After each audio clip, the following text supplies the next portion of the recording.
Are AOC and Ben Shapiro problem solvers or problem spreaders? Every problem has a solution, but certain people get in the way, especially up and coming career politicians like AOC and certain political pundits like Ben Shapiro, who tend to have their own agendas. And look, I don't want to judge AOC too harshly, and much less Ben Shapiro, who I actually admire. I don't want to be a problem spreader either, much less a divider. After all, the ultimate solution to the world's problems is to just follow the golden rule. Don't do unto others as you don't want others to do unto you. In other words, don't be a jerk. But even if I come across as a jerk, I think it's worth it to call out someone like AOC in particular, because she's in public office and at the national level to top it off. And she's pushing some pretty bad ideas that do more harm than good. But of course, she doesn't think so. And in terms of what she's accomplished, she's made a pretty good video on her Twitter feed. And when I watched the video, I thought, wow, it seems she's done more in her first term as a congresswoman than I've done with my entire life. But already, from the very beginning, she's being disingenuous when she doesn't need to be. She claims the video is 2-ish minutes when it's actually almost 5 minutes. 4 minutes, 50 seconds to be exact. Now, if it seems like I'm nitpicking because I can't take her policies apart, that's not the case. As a matter of fact, I do agree with a few of her accomplishments, like reshuffling money from the Drug Enforcement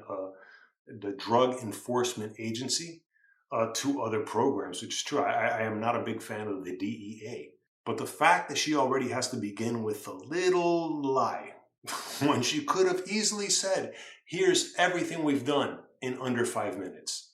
I think that little detail belies a level of disingenuousness that makes me suspicious, especially of her position as a democratic socialist. And that's very problematic. And I should know because my family fled a murderous socialist dictatorship in Cuba, whose model of socialism is currently tearing Venezuela apart today. And spare me that AOC is talking about Scandinavian-style socialism either. Even nations like Sweden discovered the hard way that you can't tax and spend your way out of problems. Sweden is very capitalist, with companies such as IKEA and Volvo being some of their biggest exports.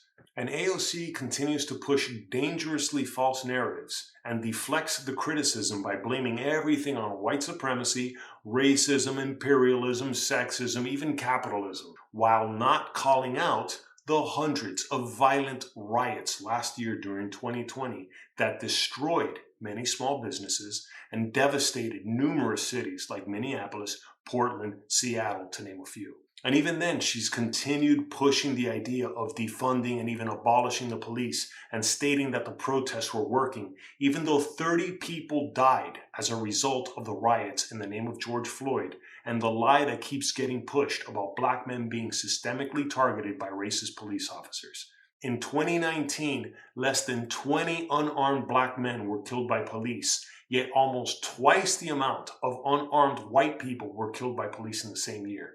And that's not to mention the number of police officers that are also killed on the job every year. And for all her accomplishments that she has every right to, share on her Twitter feed, especially with her constituents, a lot of that involves massive government spending, which is basically other people's tax money. And it's actually not a good thing to continue these massive stimulus plans, even under the guise of a Green New Deal, especially another $4 trillion that the Biden administration is pushing for now, after the trillions that were spent last year.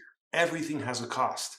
And unless you have an actual plan of recouping those costs, the results are predictable. We're already feeling the inflation, and hundreds, if not thousands, of residents and businesses are fleeing states like California and New York to states like Florida and Texas where they're not going to be taxed so heavily. And this level of dishonesty, in my opinion, as a taxpayer and a voter who is already negatively impacted by the very things that AOC claims to be accomplishments, are why I think she is more of a problem spreader than a problem solver. And this is not about vilifying or demonizing AOC. I would like to see this whole back and forth between the left and the right come to an end because it's destroying our country, which is why now I'm going to stop picking on AOC and I'm going to turn my attention to Ben Shapiro. Him, I actually like and follow. He's a genuinely funny and witty guy.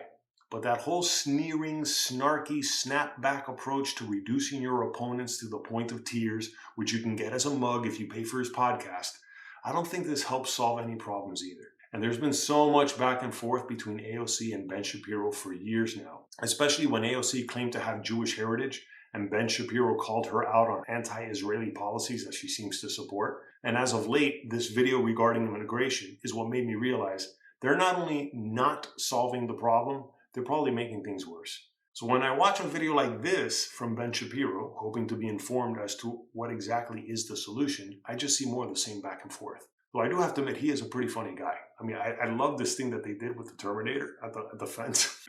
That's hilarious. However, I do find Ben Shapiro can be just as divisive as AOC on certain issues, particularly abortion. Like I said, years ago, Ben Shapiro took AOC to task on claiming to be Jewish. But then he says something like this. The March for Life is an amazing event. I've been watching it for years, and I never had a chance to attend. And when they came to me and offered a keynote slot at the March for Life, I thought, what better way to bring attention to the most pressing social issue in America and of the time? It is the moral issue upon which all Americans will be judged, I think, not only in this life, but in another.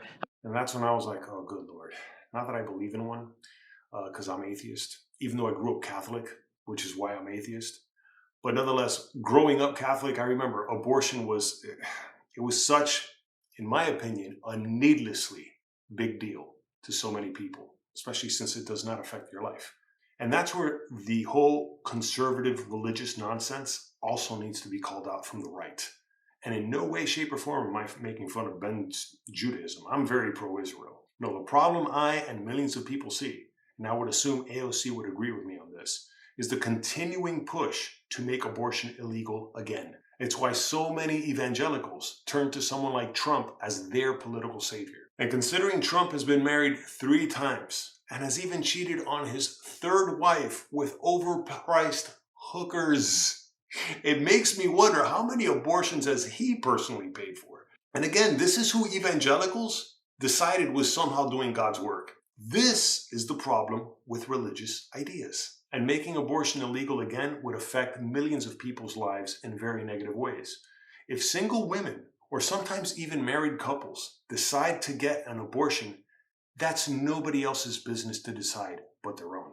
Abortions are horrible procedures, I agree.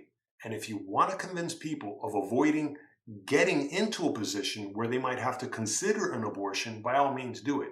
But don't try to argue that we need to take away a woman's right to have an abortion, and much less over something as unfounded as how you're going to be judged by a demonstrably fabricated supreme being thanks to scientifically illiterate ancient beliefs from thousands of years ago that a lot of people psychologically can't seem to move past. And we need to move past this, because unwanted pregnancies are the root cause of so many of the world's problems, such as poverty, inequality, dictatorships, wars, violent crimes, basically the horrors that drive immigration and what prompts people like AOC to claim that socialism is the answer.